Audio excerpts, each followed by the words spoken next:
Meu querido catequista, minha querida catequista da Diocese de Apucarana, uma alegria muito grande estar com vocês aqui novamente, dando abertura agora ao nosso terceiro módulo do curso de formação permanente de catequista da nossa Diocese de Apucarana. E eu tenho uma alegria muito grande de apresentar para vocês o professor desse curso, que tem um currículo maravilhoso, que vocês vão ter que me aguentar lendo aqui, porque é muito extenso e muito bom, porque nós estamos muito preocupados em trazer para vocês aquilo que existe de melhor qualidade. Nós estamos iniciando o módulo de Bíblia, nós vamos ter 2 módulos no curso de Bíblia, o módulo 3 e o módulo 4, e ele será ministrado inteiramente pelo professor Fabrício Zandonadi Catenassi. O professor Fabrício é graduado em Teologia pela PUC, é mestre em Teologia pela PUC e doutor em Teologia pela PUC também. O professor Fabrício também é docente do curso de Teologia da Pontifícia Universidade Católica do Paraná, da Faculdade Vicentina, a FAVI, professor da Universidade Católica de Santa Catarina, em Joinville, do EAD, da Uninter, da Unicesumar, Uningá, Fabapar e de vários seminários pelo Brasil. Também, na pós-graduação Lato Sensus, ele foi coordenador na Universidade Católica de Santa Catarina e é coordenador atualmente do curso de pós-graduação em Teologia Bíblica pela FAVI e atua como docente na PUC Paraná e na FAVI e na Católica de Santa Catarina.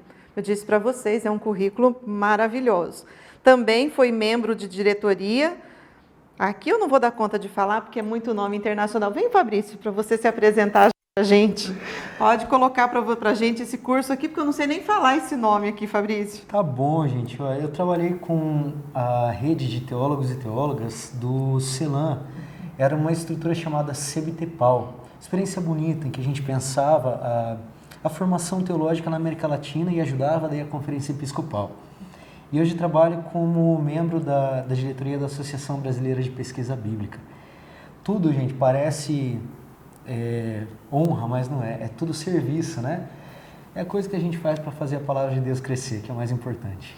E olha, para vocês terem esse privilégio, esse menino está aqui, menino novo ainda, já com toda essa bagagem, e ele vai especialmente trabalhar conosco durante essas próximas 8 aulas, até o mês de dezembro, com o curso de Bíblia na nossa formação permanente de catequese. Não deixe de acessar todas as aulas, de participar. Ele vai deixar uma porção de sugestão de leituras para nós.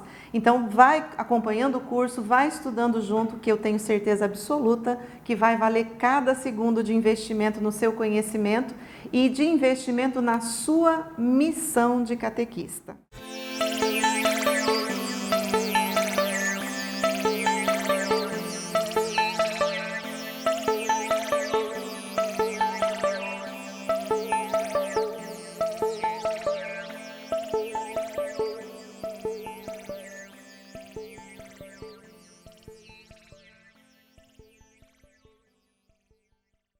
Querida catequista, querido catequista, nós iniciamos hoje nosso estudo de Sagrada Escritura com uma missão.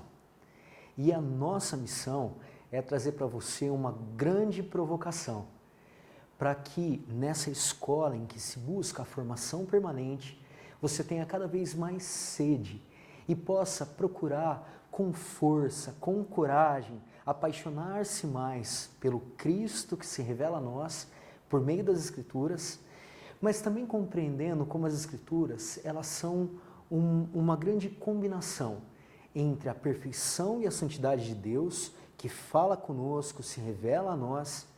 Ao mesmo tempo, Deus fala com seres humanos concretos. E é por isso que nós precisamos compreender não só o Deus que se revela, mas também os seres humanos, que acolhem essa revelação e, claro, consignam ela por escrito, redigem isso no que nós temos como a nossa Sagrada Escritura.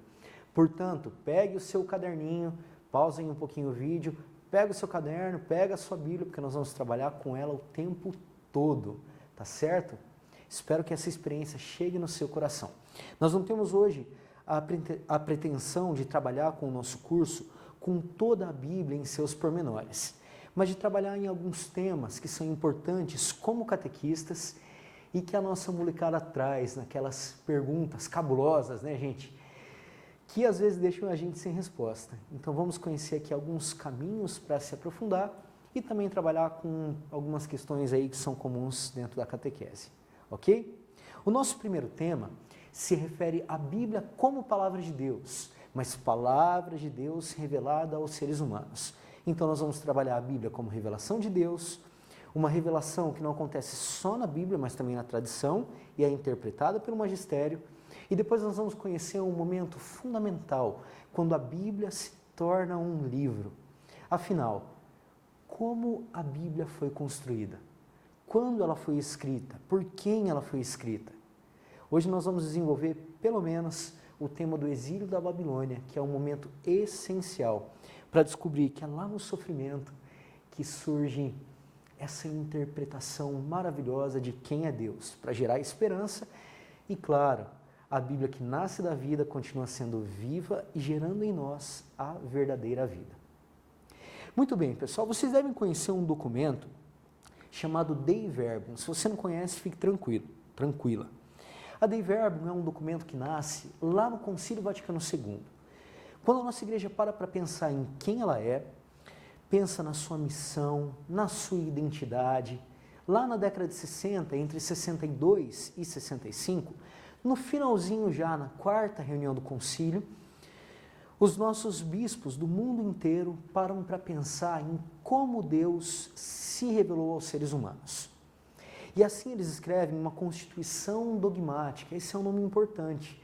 Se você não conhece os estilos, estruturas, formas de documentos da igreja, vale a pena ir uma pesquisa na internet para entender o que é uma constituição, o que é uma exortação, o que é um motu próprio, enfim, são diferentes categorias. A constituição dogmática Dei Verbum, ela é essencial porque nos mostra as maneiras com que Deus falou conosco, claro, com um foco importante na Sagrada Escritura, e como hoje, sendo igreja, nós devemos interpretar essa revelação. E olha, gente, que palavras doces, bonitas, aparecem logo no início, na introdução da Dei Verbum. Vou ler para vocês o parágrafo 2. Aprove a Deus, na sua bondade e sabedoria, revelar-se a si mesmo e dar a conhecer o mistério da sua vontade, mediante o qual os homens, por meio de Cristo, Verbo encarnado, têm acesso ao Espírito Santo no Pai e se tornam participantes da natureza divina. Bonito, né? Então ele começa dizendo que Deus quis, porque Ele quis, como uma iniciativa divina, por ser bom e na sua sabedoria, mostrar quem Ele é. Bonito, né, gente? Lá no início, quando os nossos pais se afastam de Deus, em algum momento da humanidade, se começa a ter uma visão de Deus distorcida pela falta de amor. A falta de amor é o que nós chamamos de pecado, né? Quando nós decidimos não amar. E então, Deus vai se transformando em um Deus julgador, em um Deus que gosta de churrasco, gosta de sacrifício. Nós vamos também conversar um pouco sobre a função do sacrifício na fé de Israel. E muitas vezes se esquece de se mostrar um Deus que é verdadeiro amor. Por isso, o caminho salvífico de Deus para a humanidade passa por Ele mostrar quem Ele é. Esse processo nós chamamos de revelação. Faz parte da economia da salvação, ou seja, Deus vai se mostrando para nós passo a passo, de um jeito econômico. Igual que a gente faz em casa, sabe? Quando pensa ali nas contas do mês, separa o dinheirinho para cada coisa, Deus também é econômico, porque Ele vai se revelando passo a passo, gradualmente, pouco a pouco aos seres humanos. Olha que importante. Já estão farejando aqui? O Antigo Testamento, gente, ele mostra um Deus em caminho. É um Deus que vai se mostrando passo a passo, de forma que o Antigo Testamento ele mostra ainda uma visão imperfeita de Deus. Aonde está a visão perfeita de Deus? Você sabe. Aquele que olha para Cristo vê o Pai. Ou seja, sempre que nós olhamos para o Novo Testamento e para Jesus, nós encontramos a imagem perfeita de Deus. E o Antigo Testamento ele é testemunha de um povo escolhido que vai compreendendo a Deus como pode, na sua época, no seu tempo, e que vai dando uma resposta a essa revelação, que é o que a própria Dei Verbum vai chamar de fé. A fé é essa resposta à revelação, entendendo que essa revelação é para mim e é para a minha salvação. Olha só como o texto continua, que bonito. Em virtude desta revelação, Deus invisível, no seu imenso amor, fala aos homens como a amigos e conversa com eles para os convidar e admitir a participarem da sua comunhão. Vocês viram que palavra bonita que aparece aqui? Palavra importante para a vida, gente. Amizade, amigos. Deus fala aos seres humanos, homem e mulher, como fala a amigos. É claro que quando a gente fala para amigo, gente, o amigo entende como ele pode entender, né? Hoje em dia a gente tem os grandes problemas de comunicação pelo WhatsApp. Nós geralmente lemos uma mensagem de WhatsApp com o humor que a gente está, não com o humor da pessoa que enviou. Um ok pode ser lido como um desdém, né? Ah, é ok. Ou pode ser lido com alegria. Ah, ok, beleza. Tudo depende do humor que a gente tem, né? Como nós lemos o texto. Portanto, gente, é preciso que nós compreendamos algumas coisas ao iniciar o nosso curso. Em primeiro lugar, a Bíblia é a palavra de Deus. E faz parte desse processo de Deus de mostrar quem Ele é. Entretanto, Deus fala com seres humanos concretos, querendo estabelecer com os seres humanos uma relação de amizade. Portanto, Deus fala para um povo específico, em uma época específica, e da maneira que esse povo pode entender. Imagina, gente, se Deus hoje aparecesse para você e começasse a falar com você, mas falando em coreano. Dava para entender alguma coisa? Não tem como, né? A não ser que você fale coreano. Não sei, será que tem aqui na diocese alguém que fala coreano? Pode ser, né? Mas se Deus falasse conosco em uma linguagem ininteligível, seria impossível compreender a revelação. Por isso, claro, Deus tem que falar de forma que nós compreendamos. Esse processo é chamado lá no início da igreja, na patrística, de catabases. É um palavrão, né? Precisamos ir para o grego agora, pessoal. A catabases significa ir para baixo, abaixar-se. Aqueles que lidam, por exemplo, com a catequese, com as etapas iniciais, ou eu sempre trabalhei na catequese com os maiorzinhos, ou com adultos ou com adolescentes. Mas sempre que a gente trabalha com a etapa inicial, quando tem sobrinho em casa, quando tem um filhinho pequeno, é comum que para falar com o filho a gente se abaixe, não é assim? Não posso abaixar agora, senão o câmera me mata, né, Luciano? Mas a gente se abaixa para falar com a criança, para que ela nos olhe face a face e possa nos compreender em uma linguagem que ela entenda. A gente não chega para o filhinho e fala, filho, hoje vamos estudar equação de segundo grau. Não dá, né, gente? Deus também conosco tem que falar em uma linguagem que nós compreendemos. Portanto, se a Bíblia é a palavra de Deus revelada a nós e é revelada a seres humanos, existe uma urgência, uma exigência, uma necessidade para que a gente entenda a Bíblia. Nós precisamos compreender quem são esses povos com os quais Deus falou ao longo da história.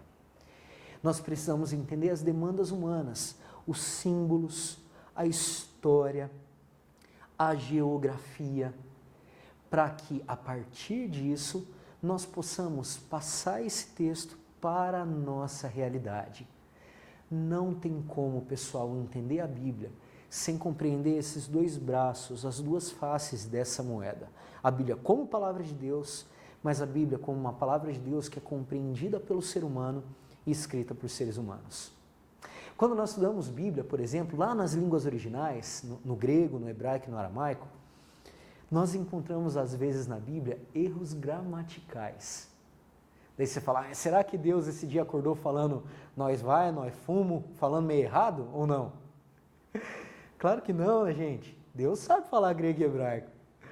Mas Deus fala com os seres humanos que às vezes estão ali tendo uns errinhos de gramática, e acontece isso na Sagrada Escritura. Nós vamos encontrar na Sagrada Escritura a marca da santidade de Deus, mas também a marca da humanidade. Os seres humanos que vão colocando aqui as suas concepções de mundo, de vida, inspirados, claro, pelo Espírito Santo. Entretanto, é necessário que a gente tenha essa distinção que nós fizemos no início da nossa formação. Deus fala com os seres humanos, mas nem toda fala da Bíblia é autoritativa, em um sentido exemplar. Vamos explicar isso daqui?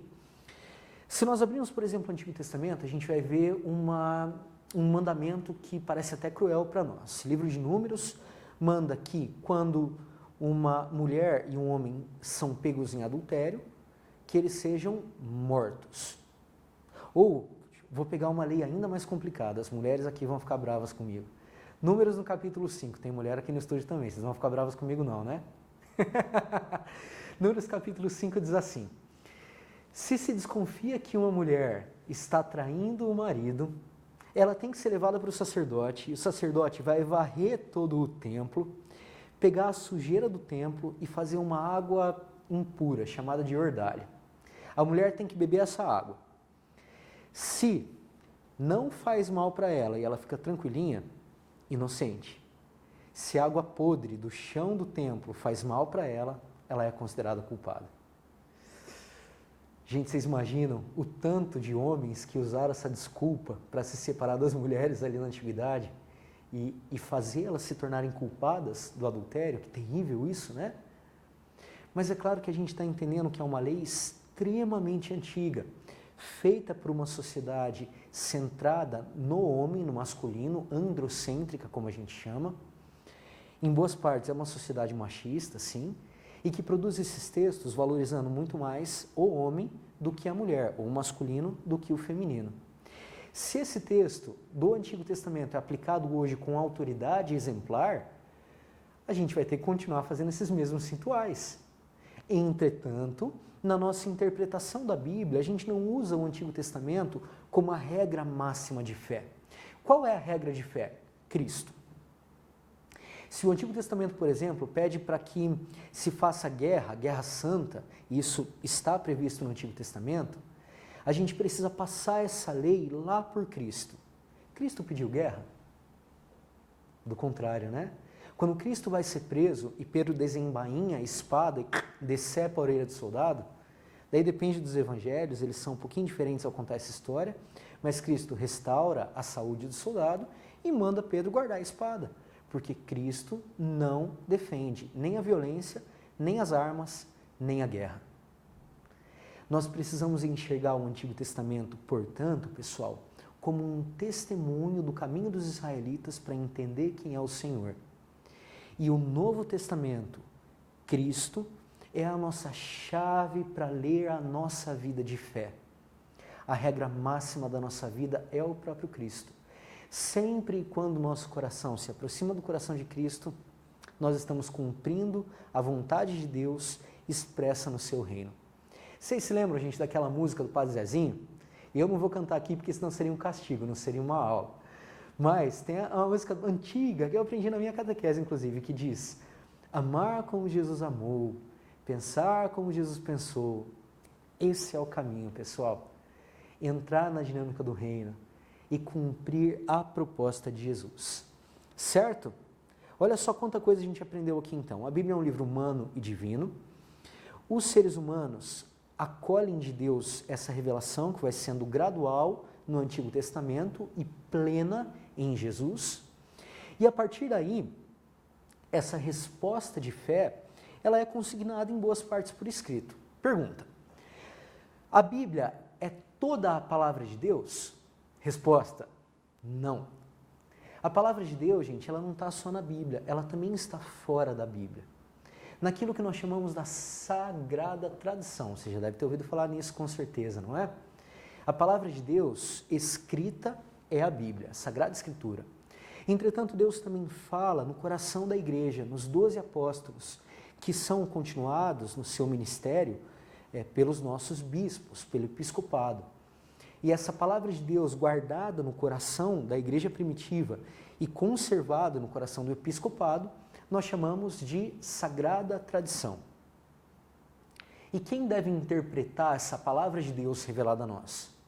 O magistério, ou seja, o ensino oficial da igreja que é expresso nos documentos. O catecismo é magistério? Não.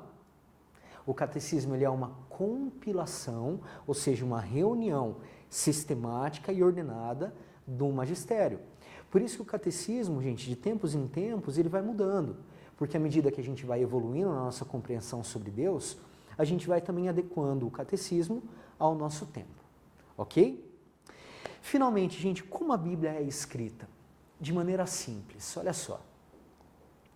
Deus fala com os seres humanos, gente, e Deus não fala como um professor fazendo um ditado em casa, né? Então ele vai no ouvido lá do autor bíblico, a gente chama o autor bíblico nos estudos técnicos de agiógrafo. Vem de agios, que no grego significa sagrado, e do grafo, que significa escrever. Lembram da grafia, a caligrafia? Então ele é o escritor sagrado. Deus não chega para o escritor sagrado e fala assim, vamos lá, capítulo 1, versículo 1, escreve lá. E vai ditando, assim diz o Senhor. Não é assim, pessoal. Em primeiro lugar, na Bíblia, a gente tem a experiência. Deus fala por meio dos acontecimentos. Porque Deus fala na vida concreta. E é nos grandes acontecimentos da história da salvação e nos pequenos também que o povo vai entendendo quem é Deus.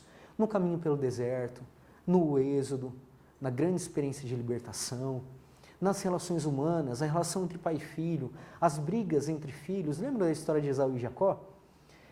Vamos conversar na próxima aula sobre ela, inclusive. Então, é justamente na caminhada diária, cotidiana, na vida que Deus fala. Depois, quando o povo começa a enxergar a vida com um olhar divino, o povo interpreta a vida à luz da sua teologia, ou seja, da sua concepção sobre Deus. É assim que a gente faz também, não é? Pensa, por exemplo, naquela pessoa que sofre um grave acidente de trânsito e que depois do acidente ela para e fala, e ela sai ilesa, né? E ela vira e fala, caramba, a mão de Deus me segurou naquela hora, só pode. Olha que interessante. Naquele momento, no momento do acidente, ela não faz uma leitura religiosa, mas é olhando para trás na história que ela consegue fazer essa grande leitura religiosa e dar um sentido profundo ao acontecimento. Também na Bíblia a história funciona assim, pessoal. Depois de experimentar, o povo mastiga o acontecimento, interpreta, reinterpreta, muda a interpretação. E é só muito tempo depois dos acontecimentos que o povo decide escrever, até porque Israel é um povo que só tem a escrita, depende das descobertas arqueológicas que nós consideramos, mas provavelmente é só lá no século VII que Israel começa a escrever em larga escala. O próprio alfabeto hebraico, ele se consolida mais ou menos no ano 1000. Então é só nesse período, pessoal, que nós temos a escrita da Bíblia de fato, como um livro. E é claro que isso exige tempo, interpretação, reinterpretação. A minha família, por exemplo, tem um livro de memórias. E esse livro de memórias, a gente não sabe se conta a história assim bem como ela estava. Mas a gente sabe que ela resgata as tradições e vai contando para entreter a gente, né? Eu venho de família italianos imigrantes que vieram para trabalhar nos sítios, né? E ali a gente tinha o costume de escutar a história de família. E essas histórias, gente, se eram para dar medo nas crianças, quem conta aumenta o pontinho do medo, né? Se ela é para dar risada, quem conta aumenta ali a coisa engraçada. Se é para dar uma lição de moral, quem conta também modifica um pouquinho. É tipo a mãe que chega para a filha, terminando um relacionamento, fala, filha, eu já passei por isso, igualzinho. Às vezes nem era tão igual assim, né? Mas para a mãe não importa contar a sua própria história, importa passar uma mensagem. Terminamos a nossa primeira aula desse módulo com isso. A Bíblia, gente, ela não tem uma obrigação de contar a história tal qual ela aconteceu, estritamente. Mas ela interpreta a história com lentes divinas. E vai nos contar a história assim como o Espírito inspira o autor para que ela seja contada. Nunca busque na Bíblia um livro de história, como os nossos manuais de história da escola.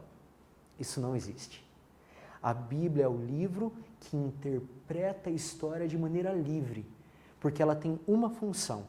Ela é um livro religioso que conta uma mensagem para a nossa salvação. Procure na Bíblia a imagem de Deus e a imagem da nossa relação com Deus para a nossa salvação. Não é um livro de história, é um livro salvífico.